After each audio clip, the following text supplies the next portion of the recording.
ISIL is a terrorist organization. ISIS. Daesh.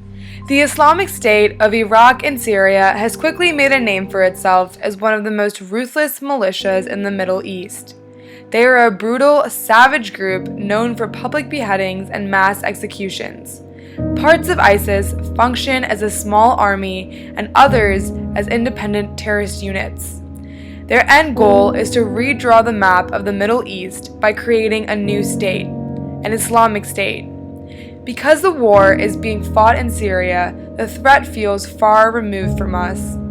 Yet perhaps it is closer than we think.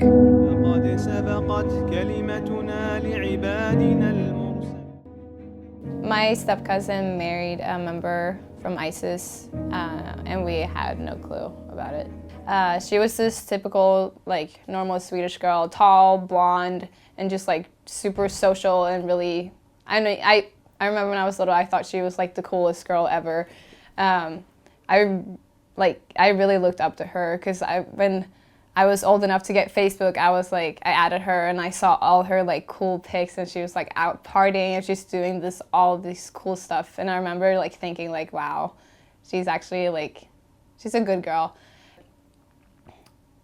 Around 2 years ago, she met this guy in Sweden and they started dating, and it was fun. I never got to meet him personally, but I remember talking to my step-aunt about him, and she was just yeah, he's a good kid. He was a Muslim, and it was just because we're not really religious, but it was he was very Muslim, and it was not hard to no, it was, for her, it was really hard to understand that, his values, because she's kind of not ignorant, but it was hard for her to understand what he thought about life and stuff. So obviously we're just happy that she found someone, because she really seemed to like this guy. She was super happy, and even though we noticed a change in her, but we thought she's happy. So, but it all started to become weird when she started she really started to act not herself, because she used to be super close with all of us. We used to hang out, have all these family events together. We would do Christmas and New Year's and just whatever. Every break we got, we would spend time with them. We would go on vacations. But now she she said, she's no, I have to stay home. Or she would stop eating certain foods. She would wear the burqa. I remember the mom told me she would ask her questions, and she was oh, that's a loss, that's what he wants. All her answers to something that would typically come out of the husband's mouth, I would say. We were all really happy for her because she really seemed to like him. We just didn't know what to do because she was changing so much. Because we weren't there were obvious signs that we didn't even recognize her. We were is this her? He proposed to her, and she said yes, obviously. Obviously, we were really supportive. And then for the honeymoon, they said they were going to Turkey. And we were always keeping, I didn't, when they were on, their honeymoon stuff, I was in, direct contact with her. But, I talked to my dad, who had, and they were yeah, it's fun, blah, blah, blah. But then they were gone for longer than what they said they were going to be. Where are you? We're trying to get a hold of her, we don't know where she is. And then we find out that she's at the border of Syria.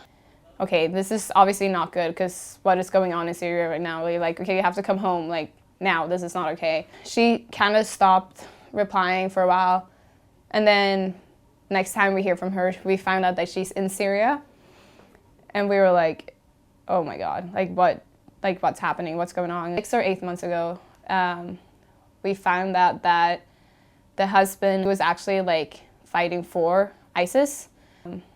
We found out that the husband has been killed in the war. We don't know, we're not really allowed to know, the details or whatsoever.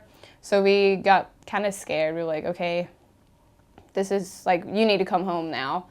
But before that even happened, we found out that she was pregnant. It said, you have to at least come home to Sweden to, give birth. And she was yeah, of course. Then when the time came for her to deliver, she never, came to Sweden. So she had a son, and the second we found out that the husband was dead, I was okay, we really, you need to come home now. Because, at least he was, watching her or taking care of her there, but now we don't know what's happening, and we found out that the baby's not doing so well. It's not getting enough food. I really hope it's getting better because we haven't heard from her in a while, so we don't really know. Okay. It's like every time I think about it, it's so weird because like we have no idea where she is. We get a hold of her like not even like every month. Like it's really, like lately it's been really rare because I overthink everything. So I'm really worried that she, like if she's even alive. So like I just asked my dad like a week ago, since he's in Sweden, I was like, have you heard anything from her? Because I'm worried.